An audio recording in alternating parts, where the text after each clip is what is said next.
पुणे के बहुचर्चित केतन अग्रवाल हत्याकांड में एक बार फिर नए खुलासे से मामला पूरी तरह से चर्चाओं में आ गया है। इस केस की मुख्य आरोपी सिया गोयल को लेकर लगातार नए दावे सामने आ रहे हैं। मृतक के पिता विशाल अग्रवाल ने गंभीर आरोप लगाया है कि शादी तय करने से पहले उनके परिवार को सिया की पढ़ाई और उसके निजी जीवन को लेकर गलत जानकारी दी गई थी।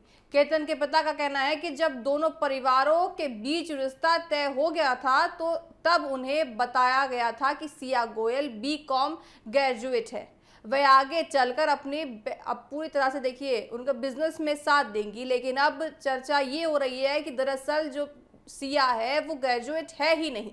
लेकिन अब आपको बताएं, जांच के दौरान जो जानकारी सामने आई है वह इससे बिल्कुल अलग है। उनके अनुसार पुलिस जांच में ये सामने आया है कि सिया ने केवल 10वीं तक ही पढ़ाई करी है। जी हाँ, और वह 12वीं की परीक्षा में पास ही नहीं हो पाई थी, यानी कि वो फेल हो गई थी 12वीं की परीक्षाओं में।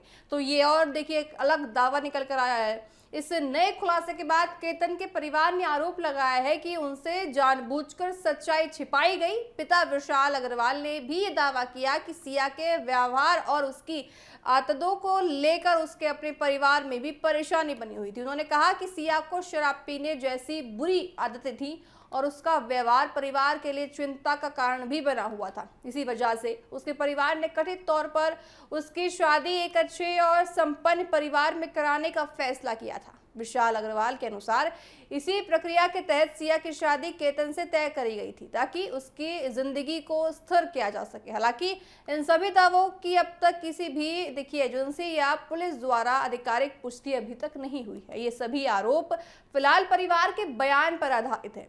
इस बीच पुलिस जांच की तेजी से भी आगे बढ़ रही है और साथ ही आपको बताएंगे, देखिए पुलिस ने हाल ही में सिया गोयल और उसके कथित साथी चेतन चौधरी को लोहगढ़ जिले के पास घटनास्थल पर भी लेकर गई थी और पूरी तरह से देखिए वहां रेस्क्यू किया था और दोनों आरोपियों को ये पूछा था कि वह किस रास्ते से निकल के आए थे, क्योंकि वहां पहुंचने के लिए दो अलग अलग रास्ते हैं। पुलिस का उद्देश्य घटनाक्रम को सही तरीके से समझना और सबूतों को जोड़ना था। सूत्रों के अनुसार पूछताछ के दौरान दोनों आरोपियों पर ये आरोप लगा रहे थे कि देखिए इसने कत्ल किया है और इसने कत्ल किया है, तो दोनों पर एक दूसरे के ऊपर देखिए वो आरोप मढ़ रहे थे। तो वे एक दूसरे पर जिम्मेदारी डालकर जांच को भटकाने की कोशिश भी कर रहे थे। पुलिस का कहना है कि दोनों बयान आप देखिए जो बयान के दोनों है वो अलग ही कुछ कह रहे हैं। तो चेतन का ये कहना है कि सिया ने मारा है, तो देखा जाएगा कि किस तरह से दोनों एक दूसरे पर आरोप मढ़ रहे हैं। तो जो स्थिति है आने वाले दिनों में क्या रूप लेती है। इसी बीच पुलिस से ये भी संभावना जता रही है कि आने वाले दिनों में सिया गोयल के माता पिता के बयान भी